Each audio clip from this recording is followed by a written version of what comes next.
Welcome to study गो वजीनत। आज इस video में हम पढ़ेंगे बीएनएसएस का चैप्टर नंबर 14, जिसमें सेक्शन 197 से लेकर 209 दे रखे हैं। इन प्रोविजंस की बजाय आपको सीआरपीसी में देखने को मिलते थे सेक्शन 177 से लेकर 189 तक के प्रोविजन। सिंपली क्या करना है, आपको इन प्रोविजन में 20 प्लस कर देना है, आपको मिल जाएंगे। इनके बजाय बीएनएसएस में जो सेक्शंस डाले गए हैं वो, तो ये जो बीएनएसएस में सेक्शंस हैं ये आखिर है किस बारे में, ये बताते हैं कि किसी ऑफेंस की इंक्वायरी और ट्रायल करने का जुरिस्डिक्शन किस क्रिमिनल कोर्ट को होगा, ये चीज अपन लोग यहां से डिटरमिन करते हैं।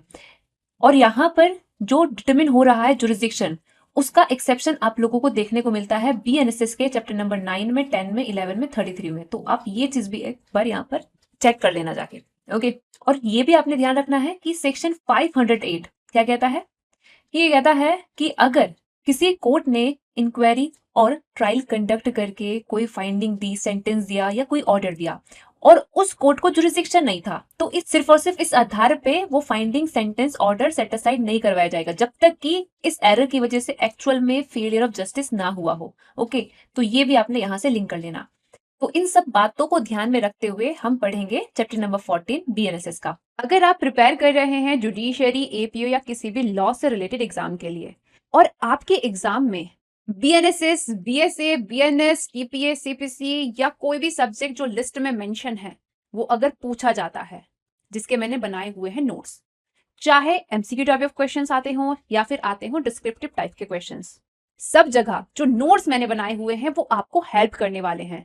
अपने नोट्स में मैंने सेक्शंस को फ्लो चार्ट्स में ब्रेक डाउन करके लिखा हुआ है ताकि आपको वो इजीली समझ में आ जाए। साथ ही आपको हर एक सेक्शन से रिलेटेड जो भी रिसेंट के केसेस होते हैं एंड लैंडमार्क केसेस होते हैं वो सब आपको नोट्स में मिल जाएंगे। मतलब ऐसा कंटेंट जिसको पढ़ने के बाद ना आपको कहीं और जाने की जरूरत नहीं है, बस क्या करना है, पीवाईक्यू सॉल्व करने हैं। फिर देखना आपकी तैयारी कितनी आसान हो जाती है। ये सिर्फ नोट्स नहीं है, ये मेरे रात दिन की मेहनत है जो कि इनको प्रिपेयर करने में मैंने लगाई है ताकि मैं आप लोगों को अच्छा कंटेंट प्रोवाइड कर सकूं। That's why these are to the point notes, और इनको मैंने बनाया ही इस तरीके से है ताकि आपका टाइम फालतू चीजों पे जाया होने से बच जाए और आप सिर्फ उतना पढ़ो जितना आपके एग्जाम के लिए जरूरी है। तो अपनी तैयारी को स्मार्टली बूस्ट करने के लिए आप भी परचेस कर सकते हैं मेरे नोट्स। कैसे परचेस करना है, मेरा व्हाट्सएप नंबर आपको जो स्क्रीन पर दिख रहा है उसको स्टडी गो विद जीनत के नाम से सेव कर लो। उसके बाद मेरी व्हाट्सएप प्रोफाइल पे जाओ और जो भी नोट्स आपको परचेस करना है वहां से उसको सिलेक्ट करो और उसके बाद मुझे व्हाट्सएप करो।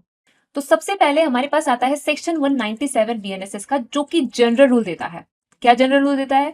ये जनरल रूल देता है कि किसी भी ऑफेंस का प्लेस ऑफ इंक्वायरी या फिर कह लो ट्रायल कौन सी कोर्ट होगी, यानी कि कौन सी कोर्ट को होगा लोकल लिमिट्स ऑफ जुरिस्डिक्शन किसी ऑफेंस की इंक्वायरी या ट्रायल करने का। तो इसका जनरल रूल ये देता है 197 की उस कोर्ट को होगा जिस कोर्ट के लोकल लिमिट्स ऑफ जुरिस्डिक्शन में ऑफेंस कमिट हुआ है। बट इस जनरल रूल के कुछ एक्सेप्शन आपको देखने को मिलेंगे आगे की जो प्रोविजन दे रखे हैं इसी चैप्टर में, उन प्रोविजंस में, जैसे कि सेक्शन 198 से लेकर 204 तक जो दे रखे हैं ना, इन प्रोविजंस में, इनमें कुछ स्पेशल सर्कमस्टांसेस में कहीं और भी ऑफेंस की इंक्वायरी और ट्रायल कंडक्ट करा जा सकता है। तो जो अब एक्सेप्शंस हैं जनरल रूल के वो हम देखेंगे। उन एक्सेप्शन में सबसे पहले आता है सेक्शन 198, जो कि ये कहता है कि अगर हो ये जाए क्या कि कोई ऑफेंस समझ ही नहीं आ रहा है कि किन कोर्ट के लोकल लिमिट्स ऑफ एरिया में कमिट हुआ है, क्योंकि वो सेवरल लोकल एरियाज में कमिट हुआ है। ओके, या फिर चीज ये है कि पार्टली वो किसी पर्टिकुलर लोकल एरिया में हुआ है और पार्टली वो ऑफेंस कमिट हुआ है किसी अदर लोकल एरिया में। तीसरी चीज ये है कि वो ऑफेंस कंटिन्यूइंग है, मतलब होता चला जा रहा है एक से ज्यादा लोकल एरियाज में। या फिर चीज ये है कि वो ऑफेंस सेवरल एक्ट कंसिस्ट करता है और वो एक्ट डिफरेंट लोकल एरियाज में हुए हैं। तो इन दैट सिचुएशन ये जो भी लोकल एरिया रहे, इनमें से किसी भी कोर्ट को यहां पर जुरिस्डिक्शन हो जाएगा उस ऑफेंस की इंक्वायरी एंड ट्रायल वगैरह कंडक्ट करने का। क्लोज ए का अगर हम एग्जांपल देखें, मान के चलो समझ नहीं आ रहा है कि जो ऑफेंस हुआ है इसको अपन लोग ऐसे पढ़ सकते हैं क्रिमिनल ब्रीच ऑफ ट्रस्ट। ठीक है, क्रिमिनल ब्रीच ऑफ ट्रस्ट का जो ऑफेंस हुआ है समझ नहीं आ रहा है कि ये देहरादून में कमिट हुआ है या हरिद्वार में कमिट हुआ है, ये अनसर्टेनिटी है। तो इन दैट सिचुएशन देहरादून की कोर्ट या फिर हरिद्वार की कोर्ट इस ऑफेंस की इंक्वायरी या ट्रायल कंडक्ट कर सकती है। क्लोज बी का एग्जांपल देखो, मान के चलो मैंने क्या किया है, फूड अडल्ट्रेशन किया है, और फूड एडल्ट्रेशन किया है मैंने अपनी अलग अलग शॉप्स पे, जैसे कि एक शॉप है मेरी देहरादून में और एक शॉप है हरिद्वार में। तो ये जो फूड अडल्ट्रेशन का मैंने ऑफेंस किया है, पार्टली देहरादून वाली शॉप में किया है, पार्टली हरिद्वार वाली शॉप में किया है। तो तब इस पूरे ऑफेंस के लिए मेरी इंक्वायरी और ट्रायल वगैरह देहरादून की कोर्ट कंडक्ट कर सकती है या फिर हरिद्वार की, दोनों को जुरिसडिक्शन है, दोनों में से कोई भी कर ले। क्लोज सी के लिए एग्जांपल देखो, होता क्या है कि एक मेरा दोस्त है जो कि मेरे को किडनैप करके ले जा लेता है घुमाने के लिए। वैसे इतना अच्छा काम कौन करेगा?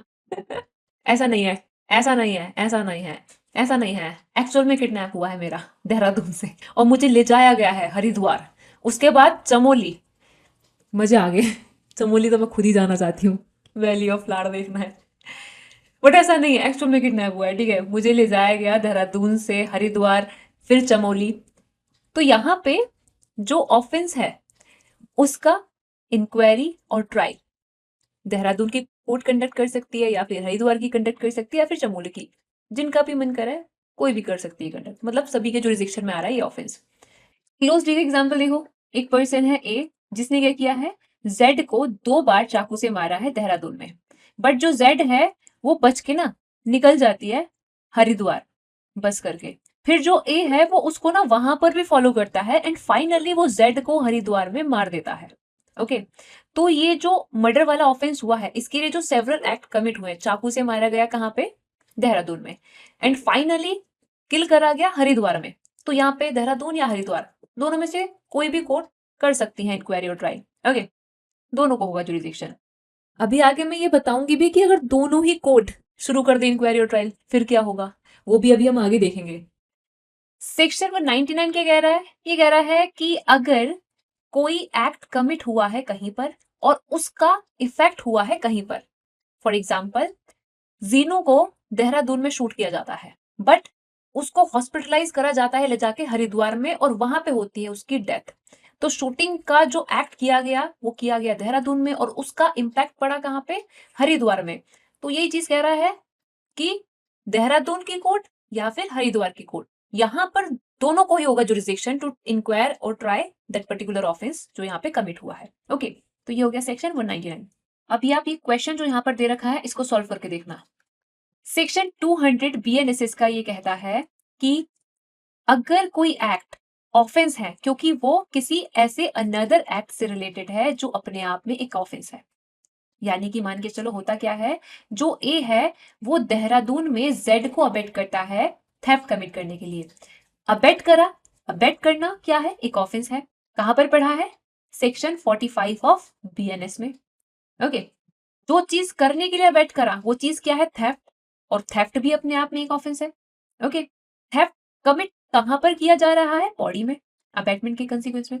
तो यहाँ पे जो अबेटमेंट किया है ए ने जेड को देहरादून में, उस अबेटमेंट के लिए प्लेस ऑफ इंक्वायरी या ट्रायल कौन सी कोर्ट होगी, देहरादून की कोर्ट हो सकती है या फिर हो सकती है पौड़ी की कोर्ट, क्योंकि अबेटमेंट के कंसीक्वेंस में ऑफेंस किया गया है कहां पे, पौड़ी में। ओके, ये कहना चाह रहा है।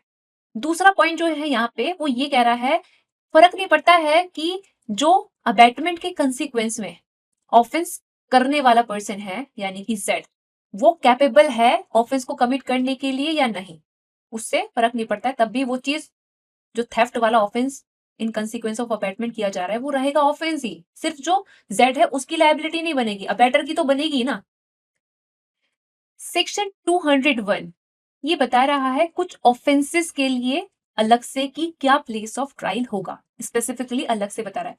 कह रहा है कि अगर डिकॉइटी वाला ऑफेंस है या फिर ऑफेंस है डिकॉइटी विद मर्डर वाला या फिर ऑफेंस है कौन सा, बिलोंगिंग टू गैंग ऑफ डिकॉइट या फिर स्केप किया गया है कस्टडी से, तो इस तरह के जो भी ऑफेंसेस हैं इनको, इनकी इंक्वायरी करने के लिए, इनका ट्रायल करने के लिए कौन सी कोर्ट होगी जुरिसडिक्शन रख रही, किस कोर्ट को होगा, लोकल लिमिट्स ऑफ जुरिसडिक्शन। तो यहां पर जिसके लोकल लिमिट्स ऑफ जुरिसडिक्शन में ये ऑफेंस कमिट हुए हैं या फिर एक्यूज पाया गया, उस कोर्ट को होगा local limits of jurisdiction.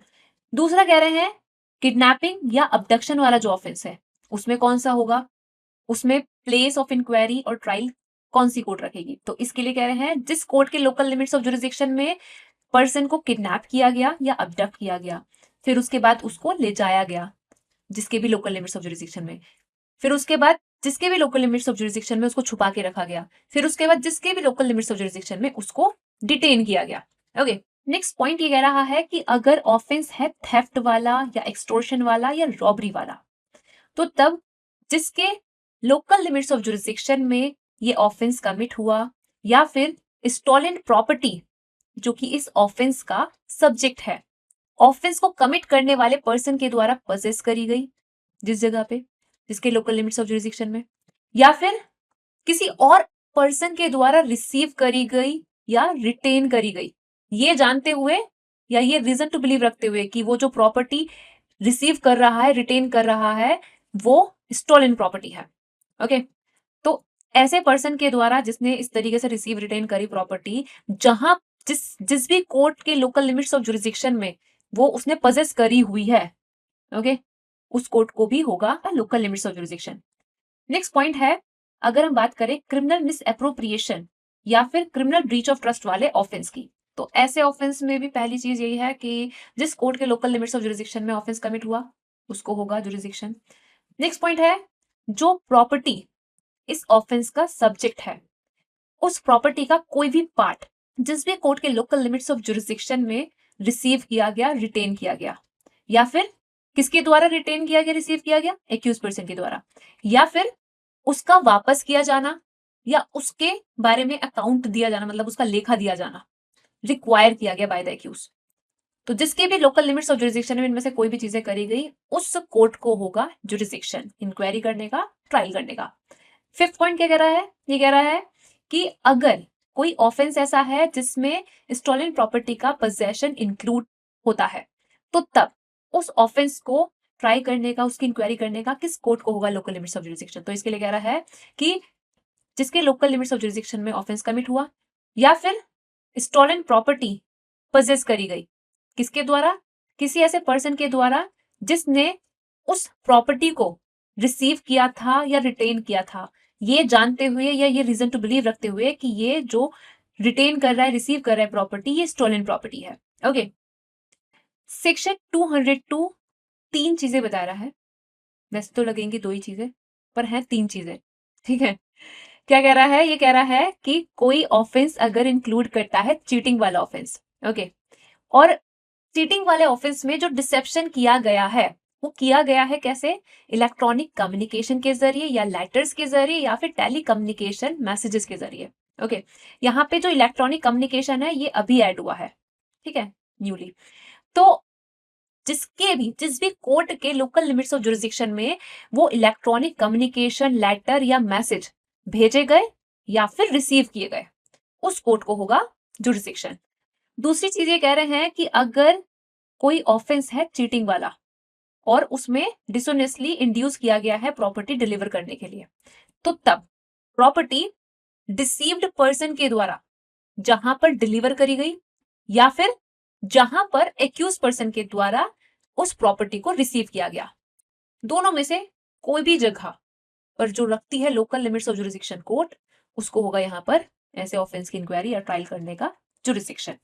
Next point ये कह रहा है कि अगर बीएनएस के सेक्शन 82 में पनिशेबल ऑफेंस है, यानी कि बाइगेमी वाला अगर ऑफेंस है, तो तब उस ऑफेंस के लिए प्लेस ऑफ इंक्वायरी और ट्रायल कौन सी कोर्ट होगी, तो कह रहे हैं कि जिसके लोकल लिमिट्स ऑफ जुरिस्डिक्शन में वो ऑफेंस कमिट हुआ या फिर ऑफेंडर लास्ट टाइम अपने फर्स्ट स्पाउस के साथ रहा, या फिर जिसके लोकल लिमिट्स ऑफ जुरिस्डिक्शन में फर्स्ट मैरिज वाली वाइफ ने परमानेंट रेजिडेंस ले लिया था after the commission of that particular offence. तो जिसके भी लोकल लिमिट्स ऑफ जुरिस्डिक्शन में इनमें से कोई भी चीज हुई है, उस कोर्ट को होगा यहाँ पर बाइगेमी वाले ऑफेंस का इंक्वायरी या ट्रायल कंडक्ट करने के लिए जुरिस्डिक्शन।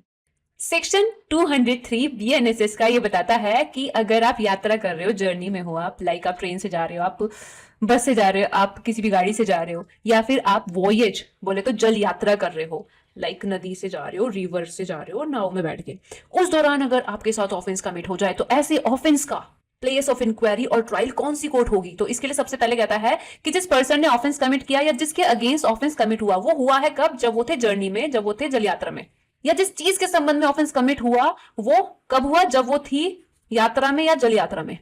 लाइक जैसे कि कोई सामान मालगाड़ी में जा रहा है, चढ़ गए कुछ लूटपाट करने वाले और लूट लिया सामान, फिर उतर गए पता नहीं कहां, तो in that situation place of inquiry and trial कोई भी कोर्ट हो सकती है जिसके लोकल लिमिट्स ऑफ जुरिस्डिक्शन से वो पर्सन या वो चीज जो कि यात्रा या वोयज में थे वो उस यात्रा या जल यात्रा के दौरान होकर गुजरे। ओके, एग्जाम्पल के लिए जैसे कि देहरादून से मैं ट्रेन में बैठती हूँ, हमारा जो देहरादून है वो लास्ट स्टेशन है, ठीक है, तो यहाँ से ही ट्रेन स्टार्ट होती है और यहीं पे आके रुकती है, आने वाली और जाने वाली ट्रेन। मुझे बोलना क्या है मुझे नहीं आ रहा समझ में, मैं कैसे बताऊं। मैं ये कहना चाह रही हूँ कि हमारा देहरादून लास्ट स्टेशन है, सारी ट्रेन यहीं पर आके रुकती है और फिर जाना होता है जहां कहीं पे वो यहीं से जाती है। मतलब समझ गए ना मेरी फीलिंग में क्या कहना चाह रही हूँ। तो जो देहरादून से जाती है ट्रेन, मैं उसमें बैठी हूँ और क्या होता है, मीनवाइल कुछ पैसेंजर हैं वो भी देहरादून से बैठते हैं और वो मुझे पीटने लगते हैं, ठीक है। मतलब मैंने हर एग्जाम्पल में ना अपनी ही फील्डिंग सेट करी हुई है। तो यहाँ पे होता क्या है, फिर जो वो ट्रेन है वो हरिद्वार में रुकती है एंड वो पैसेंजर फिर वहां से भाग जाते हैं। तो देहरादून से हरिद्वार के बीच में जो लोकल लिमिट्स ऑफ एरिया आ रहा है वो जिस जिस कोर्ट के जुरिस्डिक्शन में पड़ रहा है वो हर एक कोर्ट को इस ऑफेंस की इंक्वायरी और ट्रायल करने का जुरिस्डिक्शन होगा। ओके, देहरादून से हरिद्वार के बीच में जितने भी कोर्ट का लोकल लिमिट्स ऑफ जुरिस्डिक्शन आ रहा है सभी को होगा इंक्वायरी और ट्रायल करने का जुरिस्डिक्शन। एक और एग्जाम्पल देखते हैं, अमू जो कि मेरा एक बहुत अच्छा दोस्त है और सबसे बड़ा दुश्मन भी, क्योंकि जितने भी कांड जितने भी एग्जाम्पल आप देखोगे उन सभी में यही कर रहा है मेरे साथ। तो यहाँ पे होता क्या है, ये देहरादून से दिल्ली जाने वाली ट्रेन में चढ़ता है और ड्यूरिंग दी जर्नी ये क्या करता है, मेरा सामान चोरी करता है। कब चोरी करता है, देहरादून से मेरठ के बीच में, और मेरठ में ये बंदा उतर जाता है। अगर मैं भी मेरठ में उतर जाती तो देहरादून से मेरठ के बीच में जिन पे कोर्ट का लोकल लिमिट्स और जुरिस्डिक्शन पड़ रहा था उनको होता प्लेस ऑफ इंक्वायरी और ट्रायल। बट मैं उतरती हूँ दिल्ली में, वहां मुझे पता चलता अरे मेरा सामान चोरी हो गया। अब यहाँ पे देहरादून से दिल्ली के बीच में जिन भी कोर्ट का लोकल लिमिट्स और जुरिस्डिक्शन पड़ा उनमें से कहीं पर भी मेरे संबंध में, मेरी प्रॉपर्टी के संबंध में जो ये ऑफेंस हुआ है इसका इंक्वायरी और ट्रायल हो सकता है। ओके, यहाँ पे आपने एक चीज ध्यान रखनी है, Republic of Italy versus union of India 2013 के केस में कहा गया था कि जर्नी और वोयाज जो यहाँ पे टर्म यूज हुई है इसका मतलब नहीं है हाई सी या फॉरेन टेरिटरी में जो करी जाती है जल यात्रा वो। सेक्शन 204 क्या कह रहा है, ये कह रहा है कि अगर किसी एक पर्सन ने सेवरल ऑफेंसेस किए हैं और उन सेवरल ऑफेंसेस का चार्ज लगाकर एक ही ट्रायल में अगर ड्यू टू सेक्शन 242, 243 या 244 ऑफ बीएनएसएस उसको ट्राई किया जा सकता है, तो इन दैट सिचुएशन उन ऑफेंसेस की प्लेस ऑफ इंक्वायरी और ट्रायल कौन सी कोर्ट होगी। तो उन ऑफेंसेस में से किसी भी ऑफेंस की इंक्वायरी और ट्रायल करने के लिए जो कोई भी कॉम्पिटेंट कोर्ट है वो उन सभी ऑफेंसेस की इंक्वायरी और ट्रायल कर सकती है। That's it. क्लोज भी ये कह रहा है कि अगर बात है ऐसी कैसी कि सेवरल पर्संस ने कोई ऑफेंस किया है या कोई ऑफेंसेस किए हैं, तो इन दैट सिचुएशन अगर सेक्शन 246 ऑफ बीएनएसएस के प्रोविजन की वजह से उन सेवरल पर्सन को उस ऑफेंस या ऑफेंसेस के लिए चार्ज लगा के एक साथ ट्राई किया जा सकता है, तो तब उन ऑफेंस का या उन ऑफेंसेस का प्लेस ऑफ इंक्वायरी और ट्रायल वो कोर्ट होगी जो कि उन ऑफेंसेस में से किसी भी ऑफेंस को इंक्वायर करने के लिए, ट्राई करने के लिए कॉम्पिटेंट है। That's it. सेक्शन 205 ये कह रहा है कि अभी तक हमने चैप्टर नंबर 14 में जो भी प्रोविजंस पढ़े जो कि बताए थे कि प्लेस ऑफ इंक्वायरी और ट्रायल क्या होगा क्या होगा क्या होगा, वो सब जाए भाड़ में। उनके बावजूद स्टेट गवर्नमेंट के पास अलग से पावर है ये कि वो क्या कर सकती है, वो डायरेक्शन दे सकती है कि कोई केस या कोई क्लास ऑफ केसेस ट्रायल के लिए जो कमिट किए गए हैं किसी डिस्ट्रिक्ट में वो ट्राई किए जा सकते हैं इन एनी सेशन डिवीजन, तो वो अलग से ये चीज बता सकती है। लेकिन जो ये डायरेक्शन देगी ना, ये रिपग्नेंट नहीं होना चाहिए किसी भी ऐसे डायरेक्शन के जो पहले से इशू किया गया है बाय द हाई कोर्ट और supreme court under the provisions of constitution और बीएनएसएस और एनी अदर एग्जिस्टिंग लॉ। इतनी सी बात कह रखी है सेक्शन 205 में। अब यहाँ पर आपके दिमाग में ये चीज आएगी कि हमने जो प्रोविजन आज के वीडियो में अभी तक पढ़े उनके हिसाब से तो कई कोर्ट को हो सकता है जुरिस्डिक्शन किसी ऑफेंस की इंक्वायरी ट्रायल करने का, तो फिर मान के चलो एक से ज्यादा कोर्ट ने अगर कॉग्निजेंस ले लिया है, इंक्वायरी वगैरह और ट्रायल वगैरह करने लग रही हैं, तो तब ये चीज कौन रिजॉल्व करेगा कि उनमें से आखिर कौन सी कोर्ट को इंक्वायरी और ट्राई करना चाहिए वो पर्टिकुलर ऑफेंस। तो इसके लिए सेक्शन 206 में हाई कोर्ट करेगी फिक्स ये डाउट, यानी कि अगर दो या दो से ज्यादा कोर्ट सेम ऑफेंस का कॉग्निजेंस ले ली हैं और क्वेश्चन ये अराइज होता है कि इनमें से कौन होनी चाहिए प्लेस ऑफ इंक्वायरी और trial for that particular offence. तो तब अगर ये कोर्ट सेम हाई कोर्ट के सबऑर्डिनेट है तो तब वो हाई कोर्ट डिसाइड करके बता देगी, लेकिन अगर सेम हाई कोर्ट के सबऑर्डिनेट नहीं है तो जिस भी हाई कोर्ट के local limits of applet criminal jurisdiction proceeding पहली बार शुरू हुई थी, that high court will decide कि कौन सी कोर्ट को होगा प्लेस ऑफ इंक्वायरी और ट्रायल, एंड जो चुन ली जाएगी फिर वो आगे प्रोसीड कर लेगी, और जिसको मना किया गया है फिर वहां पे क्या हो जाएगी, सारी की सारी जो प्रोसीडिंग है in respect of that offence discontinue हो जाएंगी। सेक्शन 207 ये कहता है कि जेएम फर्स्ट क्लास के जुरिसडिक्शन का कोई पर्सन है जिसके बारे में जेएम फर्स्ट क्लास को ये विश्वास होता है कि ये मेरे जुरिसडिक्शन का व्यक्ति है और ये किया है ऑफेंस मेरे जुरिसडिक्शन के बाहर। कितना बाहर?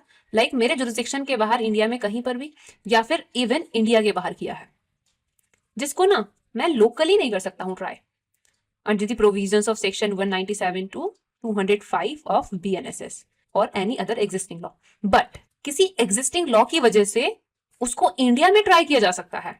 ये बातें ना यहाँ पर थोड़ा ऐड कर लेना। तो तब मैं यानी कि जेएम फर्स्ट क्लास, मुझे ना जेएम फर्स्ट क्लास मान के चलो, ठीक है, मैं क्या कर सकती हूँ, मैं उस ऑफेंस को ऐसे इंक्वायर कर सकती हूँ जैसे कि वो ऑफेंस मेरे ही जुरिसडिक्शन में कमिट हुआ, और उस पर्सन को मैं कंपेल कर सकती हूँ अपने पास बुलाने के लिए। कैसे? लाइक सम्मन के जरिए या फिर वारंट के जरिए, जो भी मतलब जो भी मतलब मेरे को सुटेबल लग रहा है।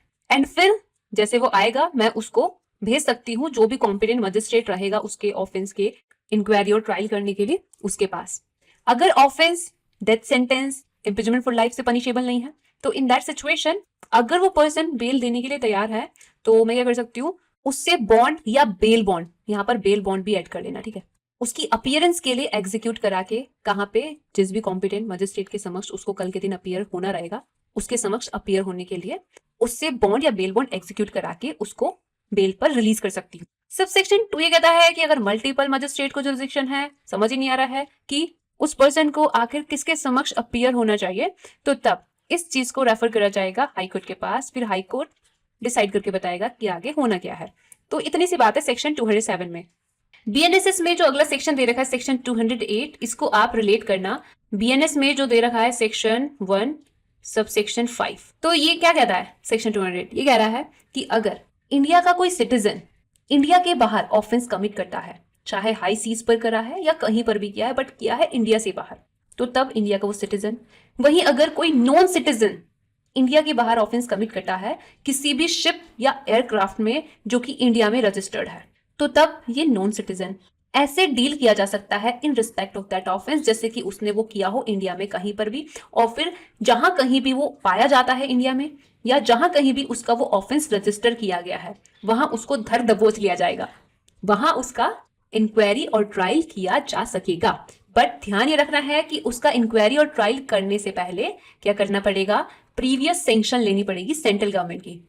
फर्क नहीं पड़ता अभी तक हमने जो प्रोविजन पढ़े उनमें क्या लिखा है, ऐसे लोगों के अगेंस्ट इंक्वायरी और ट्रायल करने के लिए प्रीवियस सैंक्शन लेनी पड़ती है सेंट्रल गवर्नमेंट की। बट ऐसे ऑफेंस का रजिस्ट्रेशन और इन्वेस्टिगेशन करने के लिए किसी भी तरह की प्रीवियस सैंक्शन लेने की जरूरत नहीं है। ये कहा गया था Narela Chiranjeevi Arun Kumar versus state of Andhra Pradesh 2021 के केस में, क्योंकि प्रोवाइजो में सिर्फ ये कहा गया है कि इंक्वायरी करनी है या ट्रायल करना है ऐसे ऑफेंस का तो तब लेनी पड़ेगी प्रीवियस सैंक्शन सेंट्रल गवर्नमेंट की। लेकिन इनको अगर रजिस्टर करवाना है कि ऐसा ऑफेंस हो गया है, इनके बारे में कंप्लेन वगैरह करवानी है या इनके बारे में इन्वेस्टिगेशन वगैरह शुरू करनी है, तो उसके लिए किसी भी तरीके की सैंक्शन रिक्वायर नहीं है। सेक्शन 209 बता रही है कि 208 में जिन ऑफेंसेस का इंक्वायरी और ट्रायल किया जा रहा है जो कि इंडिया के बाहर कमिट किए गए हैं, तो उनके लिए जो एविडेंसेस वगैरह हैं वो किस तरीके से लिए जाएंगे, उन सब चीज़ों के लिए सेंट्रल गवर्नमेंट कुछ अरेंजमेंट्स यहाँ पर कर रही है। बस इतना ही आपने यहाँ पे ध्यान रखना है। तो यहाँ पे आपका चैप्टर नंबर 14 होता है खत्म। सो गाइस आज के लिए बस इतना ही रखते हैं। अगर आपको ये वीडियो अच्छा लगा है तो लाइक करना और चैनल को सब्सक्राइब करना, और जैसे आप रील शेयर करते रहते ना अपने दोस्तों को, उनके बजाय ये काम की वीडियो भी शेयर कर लिया करो ताकि वो भी पढ़ ले, उनका भी कुछ भला हो जाए। और हाँ, अगर आपको मेरे किसी भी सब्जेक्ट के नोट्स चाहिए उनको बाय करने के लिए आप मुझे कांटेक्ट कर सकते हैं मेरे व्हाट्सएप नंबर पर जो कि आपको स्क्रीन पर दिख रहा है। और मेरा टेलीग्राम चैनल है स्टडी गो विद जीनत के नाम से, उसको भी ज्वाइन कर लेना। वहां पर मैं काफी सारी चीजों की अपडेट आप लोगों को प्रोवाइड करती रहती हूँ। So thank you for watching my video. मिलते हैं नेक्स्ट वीडियो में, तब तक के लिए टाटा एंड गुड बाय।